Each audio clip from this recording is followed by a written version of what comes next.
Hey guys, welcome back to Animals Attack. This is a story of the encounter between Mark Matheny and a grizzly bear. This story is told by Mark Matheny himself, and it starts when I strung my longbow and set out on the trail that crisp September morning in 1992. I never guessed that in a few hours my life would not only be threatened, but forever changed. At the time of the attack, I was a 39-year-old general contractor and was with my 49-year-old hunting partner, Dr. Fred Bonson, from Bozeman, Montana. A skiff of snow had fallen overnight, and the hunting conditions northwest of Yellowstone National Park were close to perfect. At first, our optimism seemed justified. By mid-morning, we had downed a 4-point muley. We said a brief prayer of thanks for the animal, then dressed it out and hung it in a tree, planning to return the next day with our children. By noon, we were hunting back down the trail, single file, with myself 20 yards in the lead.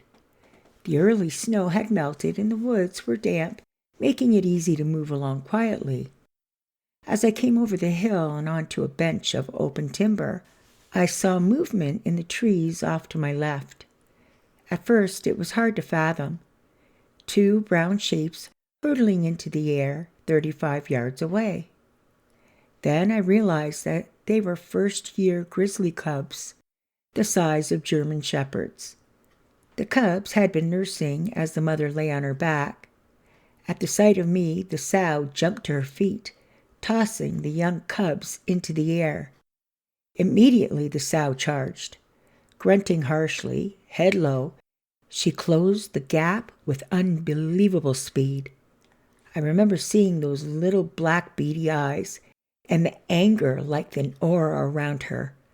I spun, looking vainly for a tree to climb. Bonson was 20 yards up the trail, so I ran towards him, yelling, "It's a bear! Get your spray!" Weeks before the hunt, Bonson had read about the increasing use and success of pepper spray as a bear deterrent, and had bought a small canister of the product called Karate in a Can, actually designed for urban use against human aggressors, not bears. He even fashioned a homemade leather belt holster to keep the spray within reach. I planned on buying a can of spray too, but, as I said later with equal parts rue and wonder at what now seems an obvious oversight, I just never got around to it. Running from the bear, I now admit, was a total mistake. Not only does running increase the likelihood of a full-blown attack, it doesn't work. You cannot outrun them. They're like missiles homing in on their targets. But I ran towards Bonson, and Bonson groped for his spray, which stuck in his leather holster. He dove off the trail, and I jumped behind a log. I turned around, and there she was, a few feet away. I couldn't help thinking, what a beautiful, magnificent animal, silver-tipped, healthy, maybe 400 pounds. But the thought was quickly replaced by fear that this is really happening. I thrust my bow at the sow and yelled, "Get out of here." She whacked the bow out of my hands with one paw and leapt over the log. It all happened so fast. Next thing I know, I'm just seeing teeth and trying to jump out of the way. Oh, God help me. The bear lunged, biting me in the face and neck. I could feel my face ripping. Then I was on the ground, the sow on top of me. I felt her teeth crunching down on my head.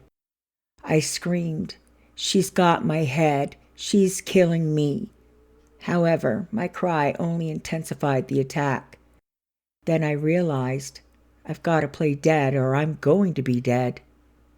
At that moment, I had what I now think of as an epiphany. When she put the head bite on me, I felt the power she had to kill me. Time just stopped then, and I remember thinking, My time on earth is done. I'm going to miss my wife and kids. Now I'm going to meet my Creator." But with his pepper spray canister in hand, Bonson came running forward towards the bear, screaming.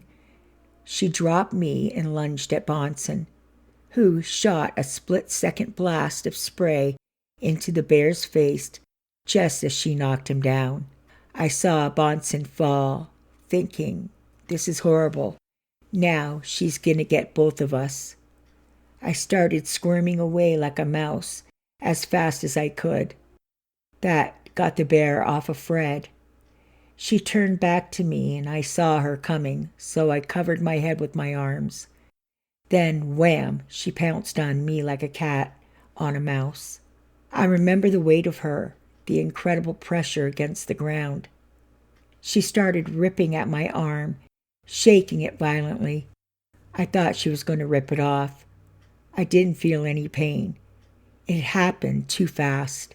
The sow, as we later learned, had been feeding on a nearby elk carcass, and she stunk horribly, like rotting, decaying flesh.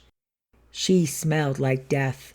I made myself lie still as a bear mauled me.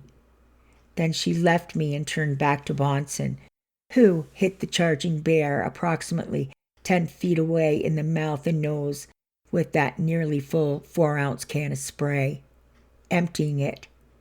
Gasping and choking, the bear veered off into the woods, the cubs bounding after her. By the way, the can that was used in this attack is not bear pepper spray. Through my struggle to stay conscious, I heard Bonson say, "Are you all right?" Now Bonson's experience as a physician came into play. He calmly assessed my wounds and assured me that I would survive. The left side of my face was torn open, the cheek flap hanging. Bonson rigged a pressure bandage that I held in place as we began walking to our vehicle. Blood from the puncture wounds on my scalp kept pouring into my eyes, making it difficult to see the trail. I adjusted by walking with my head tilted towards and down so the blood could fall directly from my forehead to the ground. The only pain I felt was in my arm, which I thought might have been broken. 20 minutes later, as we neared our Jeep, it occurred to me to take a photograph of myself, my face covered with blood and my cheek deeply gashed, just to record the event. Little did either of us realize the impact these photos would have, or how useful they would eventually prove to be in my future life. Only when I looked into the Jeep's rearview mirror did the full extent of my injuries hit me. It was also at this point that the pain began. Suddenly, my head and face ached terribly. Bonson also suffered some injuries. The grizzly had bitten him once in the side when she knocked him down, but because of his coat and clothing, the bite had not penetrated his skin. His side was bruised and abraded, and the compression force that separated some of the ribs from his sternum. But at the Bozeman Hospital, Bonson insisted on attending to my wounds. He worked on me for nearly 7 hours. The first bite had ripped open the left cheek, tearing the jaw muscle loose from the jawbone, cutting through the saliva gland and across the larynx. Most frighteningly, but almost fortunately, the lower bite wound included a tooth puncture that had come a scant 1/8 inch from my jugular vein. The head bite had punctured my eyebrow bone between the brow and the eyeball, and also the crown of my skull. Total head and face repairs required more than 15 inches of stitchings. My arm was black and blue and would be sore for several weeks, but not broken or dislocated. The headaches, nearly constant, would continue for almost 2 years. All of this from a mauling we estimated lasted less than 20 seconds. If the attack and rescue seemed over quickly, I went home from the hospital that same evening. Oh my goodness, I can't imagine how surreal that had to feel for him, sitting down in the living room, possibly with his wife, and talking about the great event that took place in his life, which was this 22nd attack. Unbelievable. And he's home that night. He ended up struggling with his encounter so badly that he felt that the only way to get past it was to open up his own company, making bear sprays, deterrents, to help other people not go through what he went through. So I think that is phenomenal. That is an amazing thing to do. Unselfish and very brave. So that's it, guys. Kudos to you, Mark. If you're interested in checking out Mark's website, check out his store to purchase some bear spray. I'll put a link in the description box below. And also, if you want to hear some more bear attack stories, my friend Gavin has a channel. It's called Scary Bear Attacks. Go check it out. You'll love it. I've supported this channel from, I think, the 3rd video, and he's growing like crazy. I'll put a link to that in the description box below as well. Anyways, guys, if you've got an animals attack story you would like me to read, send it in. Doesn't have to be bears. It can be dogs, cats, squirrels, chipmunks, whatever your attack story's about, send it in and I'll read it.